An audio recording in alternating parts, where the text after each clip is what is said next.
Hey guys, welcome back to my channel. My name is Philomena. If you're new here, karibu sana. This is being Ilomiko. Believe in love and grow in grace. And today we're going to talk about do we need a rich circle or do we need a small circle? Like which one is better to have? So let's do this. If I every time that I've heard anyone talk about being intentional with their circle, it's because they have learned from a point of being betrayed or someone not playing their role, that it is time to put some boundaries on my circle and be very intentional with it so that everyone knows what they are doing and everyone serves what they are here to do. So when it finally um came to my turn to be intentional with my circle, I would hear a lot of people saying, and a lot of books and a lot of ideas by people saying keep a small circle. And so here's the thing about people saying that you need a small circle. They don't tell you how small is small. They don't tell you, is it 5 people, is it 10 people, is it 50 people? And so you are not just confused about who is supposed to be in your circle. You're also confused about, well then, at what point do I stop adding on people to my circle? Or if it's taking out people, how, at what point do I then stop?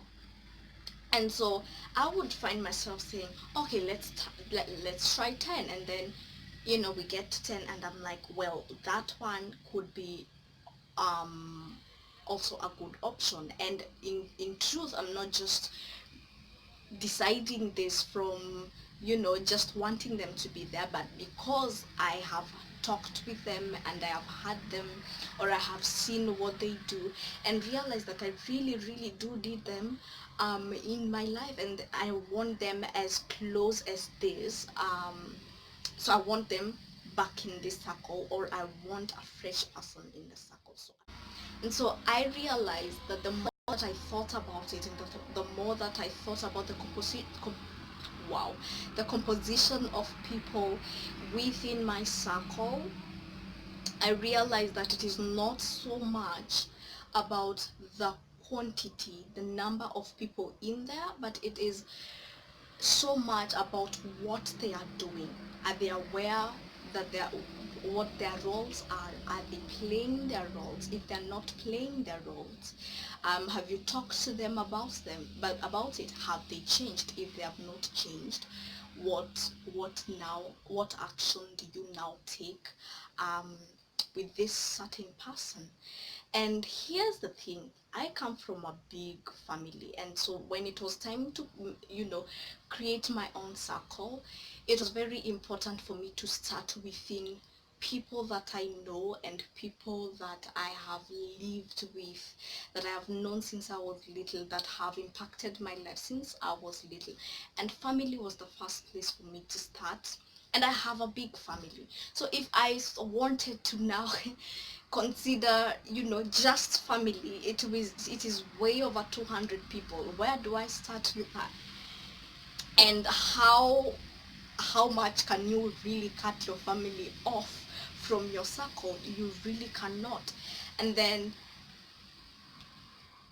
added on to family is friends, and well, I have quite a number, and I just can't say that I only now need 5 friends, and maybe I have 10 friends, and these 10 friends still are playing their roles. I can't just decide to cut them because it's time to have a smaller number. I wanted to cut people on the basis of what are they bringing in. Are they serving how they're supposed to be serving? Are they serving me? Am I giving my energy to people who are giving it back to me? Or am I giving to people who are just draining away my energy and they're not giving back in other ways? So when I say a rich circle, what I mean is how much investment is someone putting on me? How much time are they spending on me and with me? How much time are they speaking to me to really know what I am about, what my goals are? To just understand me so that they can know also how they fit in on my life, so that I'm not just pulling them in my life when they don't want to be there or they don't see how they can serve me.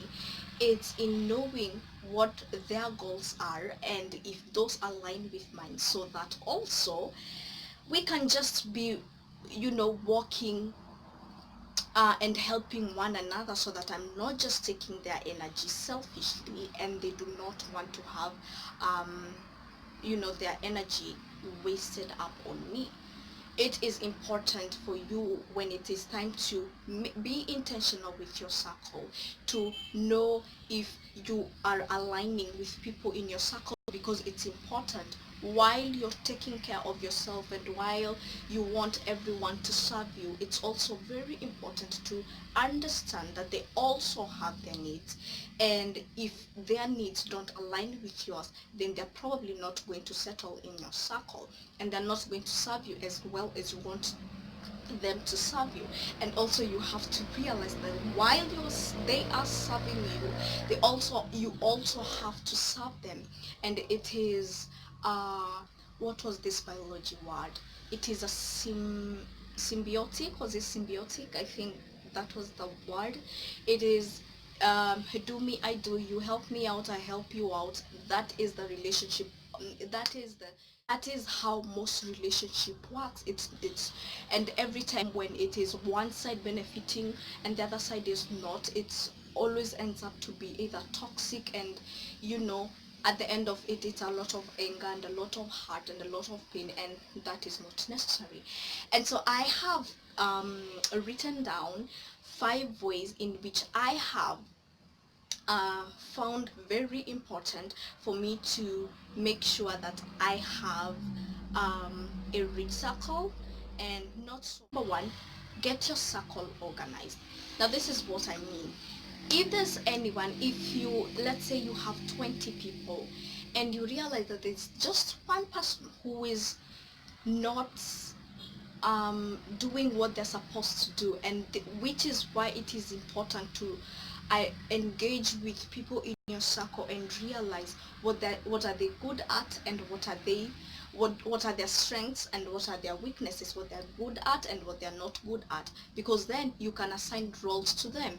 And therefore, if there's anyone who is not playing their role, or if there's not anyone who doesn't have a role at all, who is not serving you in purpose, that belongs to the trash. And I'm sorry, this could be hard, but it is true.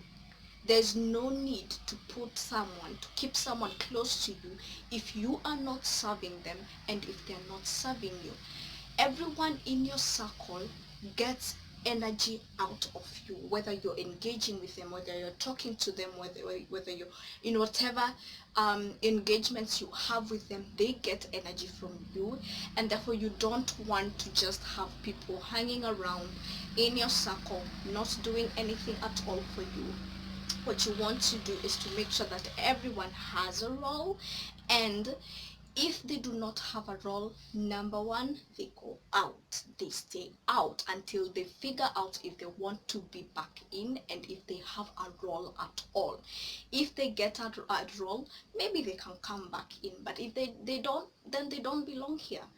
Then everyone who now has a role needs to work up, needs to serve.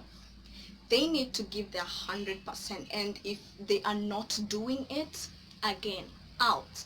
Because there's no need to waste your energy, your resources, your time with this one person who is not doing anything for you. Out is where they belong. So anytime that you need to add someone else from outside, what you want to do is to make sure that everything on the inside is cleaned up. It's like how you want to clean a house, and you take everything out, the best everything out, so that you can add on everything that serves you, everything that is important for you, everything that is cleaned up, so that you now have a clean room. It's the same way. Don't add anything before you already have an organized circle. So organize your circle and don't add anything on until everything that you have inside is cleaned up and there's no more trash. The other thing that you need to realize is, now people have a way to make you feel guilty for doing things that are things that serve you, things that are important to you. When they don't understand it, they are going to people are probably going to make feel you guilty, or you are hard to love, or why are you taking me out, why are you taking me out of your circle, why are you staying away from me, or you don't love me anymore, or you think I am not important to you anymore. You are going to realize how important I am to you. You are going to realize how much you're missing out. These are just ways of people trying to creep up back into your circle. And also, if not other people trying to make you feel that, your body has been, or your mind has been used to, it had gotten used to having these people in your circle, and therefore it had that was its new normal, and it had already gotten comfortable with having those kind of people in your circle, and therefore your mind is always going to be drawn to having those same people in your circle. So if you take anyone out, you are going to feel guilty, because your mind and your heart, they don't understand what is happening. There are changes happening, and you know they they are not very receptive of change. So you are going to maybe feel guilty for taking people outside. You are going so the point number 3 is identify healthy ways in which you can deal with your guilty. Number 4, now when we were in class, in school, there's this topic that we had about making policies and goals and plans and that kind of thing. And there was a certain step after you've made your plans and you've started working on them. That step was called monitoring and evaluation. What monitoring and evaluation means is, have you set out your plans? Have you started working on them? How are they performing? Are they performing well? Are there changes that need to be done? That's the same thing that you need to do with your now created circle. Monitor and evaluate everyone who is in there. Are they serving their purpose? If you wanted a certain person for maybe helping you out with creating more positive relationships in your life, are they doing that? Are they neutral, or are they taking sides with, if you have a problem with a certain person in your life, in your relationships, how are they helping you out with creating better relationships in your life? If they are doing a good job, keep them. If they're not, out. Everyone that is not doing anything that they're supposed to be doing belongs out. You do not need, again, and I will say this, you do not need to waste your energy on things and on people who are not serving you in the way that you require for them to serve you. And last thing is this: keep updating your circle. You will realize that as you grow, and growth happens every day, this week you probably will not be the same as next week.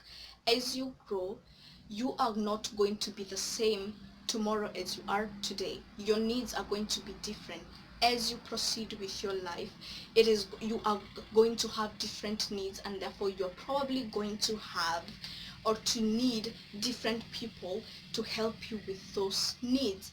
And also, as you grow, you are going to accomplish certain things that someone was helping you with that, and therefore you probably don't need them as much as you needed them when you started creating your circle. So what you need to them is let them go so that they can go and serve somewhere else, so that you now make room for, you know, areas that you now need now that you have grown. So you need to keep updating your circle every now and then to make sure that your circle is keeping up with your growth and with your needs and everything that it is that you require from them. So keep updating your circle. Guys, those are my pointers for creating and maintaining a rich circle. I liked. If you loved this video, like and share with your friends, and subscribe to my channel if you have not subscribed to my channel, and turn on notifications so that you can get notified when I send, you know, when I send new videos every Mondays at 8 p.m. and see you guys next week. Bye bye.